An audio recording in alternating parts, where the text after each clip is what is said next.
This reporting really does cover everything, and it does not ignore anything, and that includes the racist element of the insurrection as sort of motivation and incentive structure. I want to read this.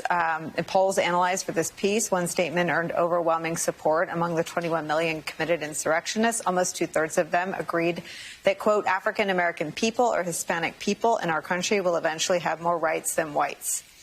Slicing the data the other way, respondents who believed in the Great Replacement theory, regardless of their views on anything else, were nearly 4 times as likely as those who did not support the violent removal of the president. That led experts to realize that they were genuinely dangerous. There were not many militia members among them, but more than 1 in 4 said the country needed groups like the Oath Keepers and Proud Boys. 1/3 of them owned guns, and 15% had served in the military. All had easy access to the organizing power of the Internet. This is not Michael Steele, a politician who can be defeated. He was defeated. And not only did he not go away, but as Bart reports out meticulously, he's in a much stronger position today than he was in November of 2020. What does the country do now? I think the country has to come to grips with the reality that Bart in his incredible reporting has put in front of them. Look, this is a journey we've been on for a number of years now. This isn't something that we just woke up in 2017 and realized, oh, okay, we're in a new space. This has been something that we've been battling against for quite some time. But the difference is that we had men and women inside and outside of Congress, particularly in Congress, who understood what that battle was, Nicole, and they leaned into it.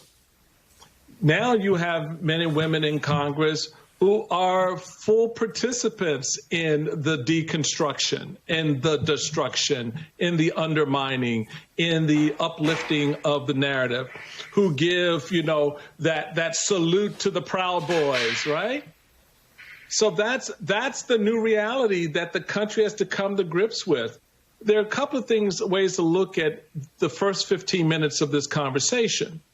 And that is, one, you take to heart what Bart has laid out in front of you, both in the media and in the public, because these are the 2 players that are going to determine what happens next.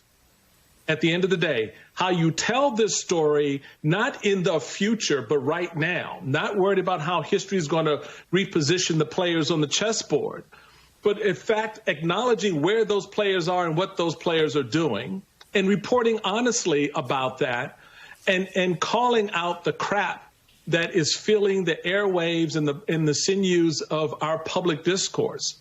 And the people of this country asking themselves honestly, do you want more of this? Because you're about to put men and women in charge in the United States Congress in 2022 who will give you that with an ugly cherry on top. If you think you don't like a Nancy Pelosi as speaker, wait till you embrace Kevin McCarthy, or better yet, Jim Jordan, who is likely more in line to be the speaker than McCarthy. What do you think Jim Jordan is going to bring to the governance of this country? What do you think that does for a Senate under McConnell's control? All of these questions become important questions for the country to ask when each of those leaders that I've referenced have not distanced themselves from Donald Trump, Nicole. They've leaned into him.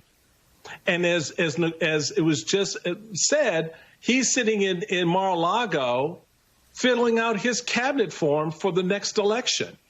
He's not worried about anything that we're talking about, because Donald Trump has always believed, I'm going to do it until you stop me. And no one has stopped him. And that's why we are where we are. And it's going to be up to those 2 players, the press and the people, to decide just how much more of this crap we're going to tolerate. We're going to take this country and we're going to move it forward.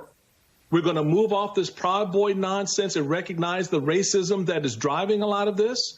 Or we're going to lean into it with these other sycophantic leaders who have no game between them to figure out how to extricate themselves. They buy into it. They sell the country out because there's a good grift on the back end. Heck, I could become, maybe the chief operating officer of Trump's new media platform, working with Devin Nunes. This is the mindset that we're up against.